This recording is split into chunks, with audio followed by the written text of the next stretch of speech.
जय माँ दुर्गा, जय माँ दुर्गा। एक ब्राह्मण था। उस ब्राह्मण का दो संतान था। दोनों संतान का शादी हो चुका था। दोनों संतान का अपना अपना परिवार था। दोनों बेटा अपना परिवार लेकर वो परदेश में जाकर रहता था। ब्राह्मण देव अकेले ही अपना घर पर रहते थे। दशहरा भी चल रहा था। माँ दुर्गा का पूजा भी आ गया था। अब तो ब्राह्मण देव कहते हैं कि पूजा भी आ गया, अभी तक तो मेरा परिवार परदेश से नहीं आया। ब्राह्मण देव षष्ठी का दिन बाजार जाते हैं।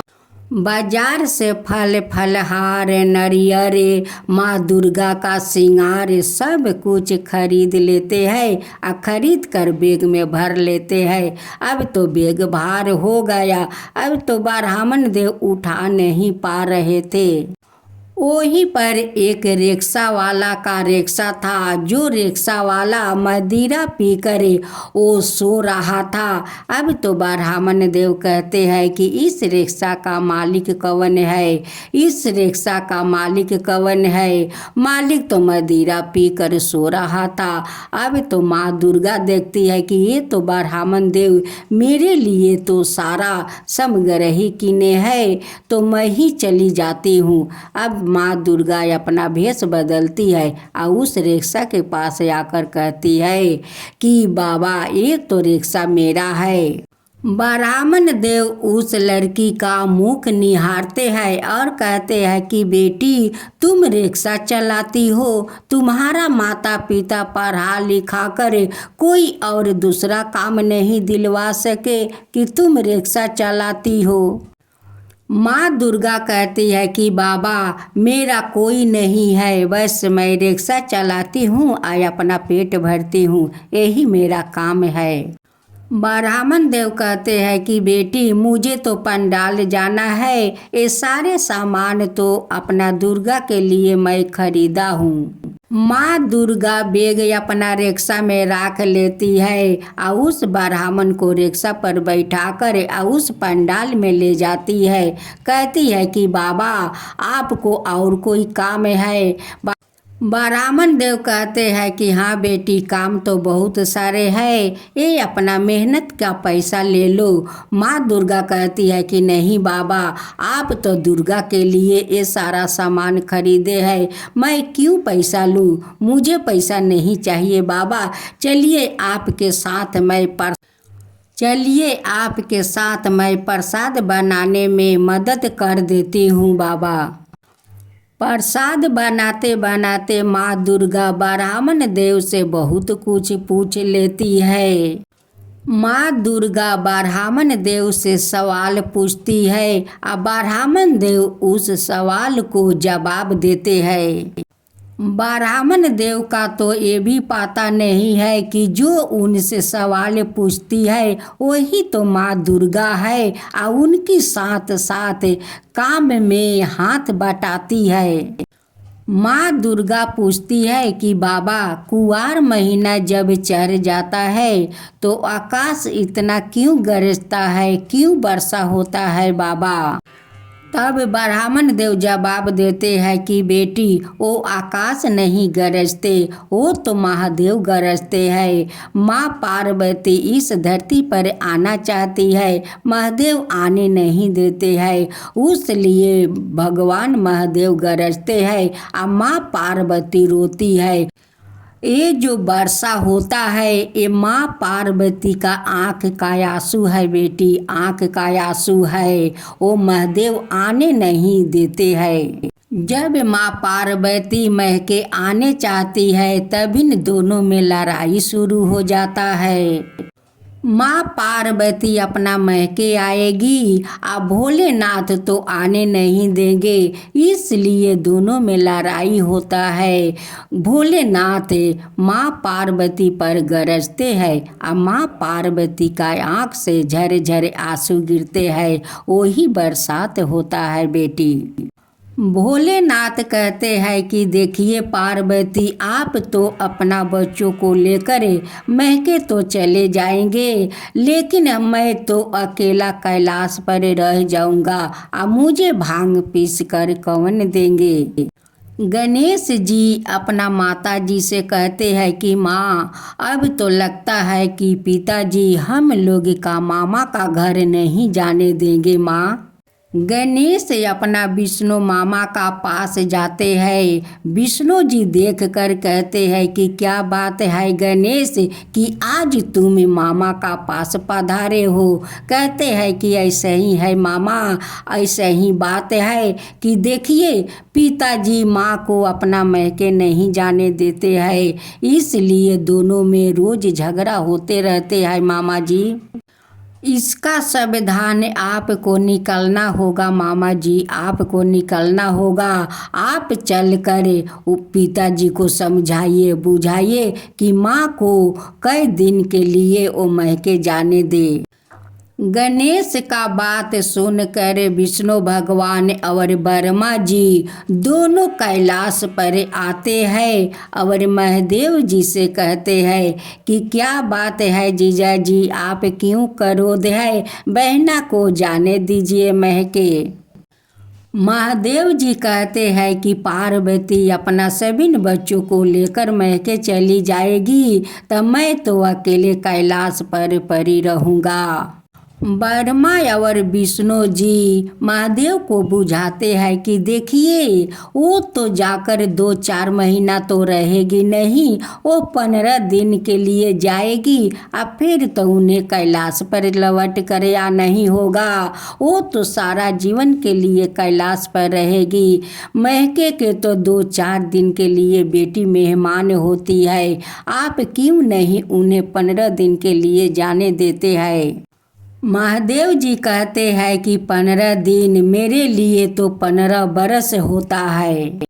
ब्रह्मा जी कहते हैं कि देखिए महादेव, आपका बात सही है, ठीक है, मैं आपको बात मान लेता हूँ। आप अपना सभी परिवार को लेकर पंचमी के दिन जाइए।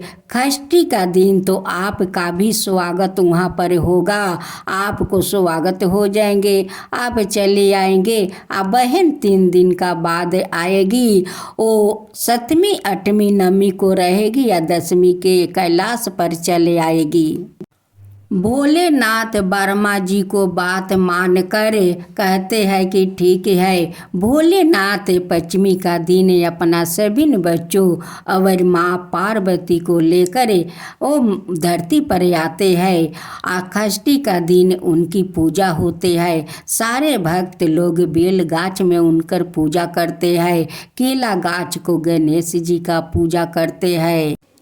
जब भोलेनाथ का सभी भक्त उनकी स्वागत किया, 7वीं का दिन भोलेनाथ अपना कैलाश पर लौट जाते हैं। और माँ पार्वती दुर्गा का रूप में 3 दिन इस धरती पर रह जाती है और 10वीं के चली जाती है।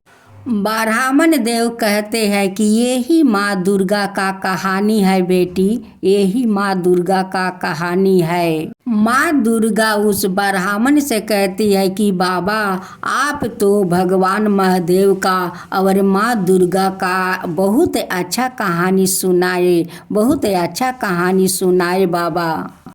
ब्राह्मण देव कहते हैं कि बेटी, मैं थोड़ा घर जाता हूँ, कपड़ा पलटा कर आएंगे, तभी तो माँ दुर्गा का भोग लगाएंगे, उनकी पूजा करेंगे। माँ दुर्गा कहती है कि बाबा, आपका साथ मैं भी आपको घर चलता हूँ। माँ दुर्गा अपना रिक्शा पर ब्राह्मण देव को बैठा लेती है और उनका घर तक लेकर चली जाती है। ब्राह्मण देव कहते हैं कि बेटी, आज हमारा परिवार रहता तो कितना आनंद होता, बहुत आनंद होता बेटी। वो कहती है माँ दुर्गा कि बाबा आप चिंता मत कीजिए, आपका सारे परिवार चले आएंगे पूजा का दिन। जब माँ दुर्गा उस झोला में लाल श्रृंगार देखती है तो कहती है कि बाबा इस श्रृंगार को मैं पहन लूं। कहते हैं ब्राह्मण देव की बेटी, ये तो मैं अपना दुर्गा के लिए श्रृंगार लाया था, लेकिन तेरा पसंद है तो तू पहन ले, मैं दूसरा श्रृंगार खरीद कर ले आऊँगा। माँ दुर्गा तो लाल चुनरी पहन लेती है, 16 श्रृंगार कर लेती है और ब्राह्मण देव से कहती है कि बाबा देखिए तो मैं कैसी लाग रही हूँ। ब्राह्मण देव कहते हैं कि बेटी तुम तो दुर्गा से कम नहीं लगती हो, अगर तुम्हें उस पंडाल में बैठा दिया जाए तो सारे भक्त तो तुम्हें ही पूजा करेंगे। लेकिन ब्राह्मण को तो पता नहीं है कि जो उनकी साथ साथ रहती है, उनकी घर जाती है, श्रृंगार करती है और ब्राह्मण देव से पूछती है कि बाबा मैं कैसी लग रही हूँ, वही तो माँ दुर्गा है।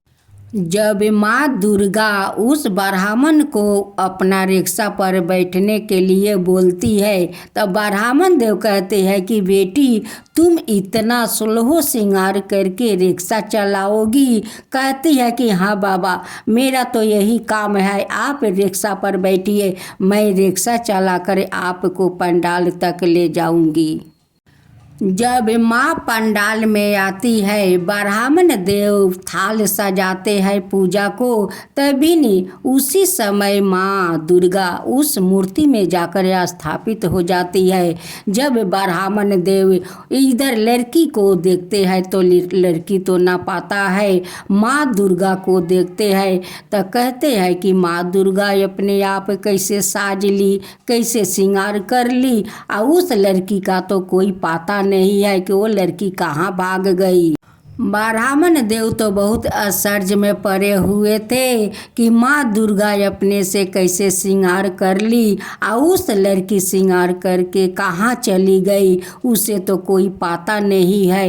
यही चिंता में ब्राह्मण देव डूबे हुए थे। ब्राह्मण देव माँ दुर्गा को भोग लगाते हैं, पूजा करते हैं, आरती करते हैं। जब पूजा समाप्त हो गया तो ब्राह्मण देव जाकर अपना घर सो गए। माँ दुर्गा ब्राह्मण देव को सपना में आकर दर्शन देती है और कहती है कि बाबा जो आपको मैं बाजार से लेकर यहाँ तक आई हूँ वो मैं ही दुर्गा हूँ, जो आपका साथ प्रसाद काटने में मदद की वो मैं ही दुर्गा हूँ, जो आपका घर में जाकर श्रृंगार किया वो मैं ही दुर्गा हूँ, बाबा वो मैं ही हूँ। माँ दुर्गा सपने में कहती है ब्राह्मण देव से कि बाबा जब आप सुबह दरवाज़ा खोलेंगे तो अपना परिवार को दर्शन करेंगे। ये कहकर माँ दुर्गा अंतर ध्यान हो जाती है और जब ब्राह्मण देव को अंगी टूटता है, जब ब्राह्मण देव का अंगी टूटता है तो हाथ जोड़कर कहते हैं कि माँ दुर्गा आप मेरे साथ थी, अब मैं आपको नहीं पहचाना, माँ आपको नहीं पहचाना, आप मुझे दर्शन दे गई फिर भी आपको मैं नहीं पहचाना। जब सुबह हुआ अपना जैसे दरवाज़ा घर का खोलता है वैसे अपना सारा परिवार को सामने देखते हैं। ब्राह्मण देव कहते हैं कि माँ दुर्गा आप तो धन है, आप तो धन है माँ, आप मेरे साथ रही, मेरे कीने हुए चुनरी अपना हाथ से श्रृंगार किया माँ, हाथ से श्रृंगार किया, हम तो धन हो गया। ब्राह्मण देव अपना परिवार को उस दुर्गा माँ का कहानी सारा बताते हैं। जब माँ दुर्गा का पूजा समाप्त हो गया, माँ दुर्गा का विसर्जन हो गया, कुछ दिन का बाद ब्राह्मण देव चलते फिरते उनकी मृत्यु हो जाता है। ब्राह्मण देव का तो माँ दुर्गा का पूजा का प्रभाव से ब्राह्मण देव को मृत्यु होकर वैकुंठ प्राप्ति हुआ।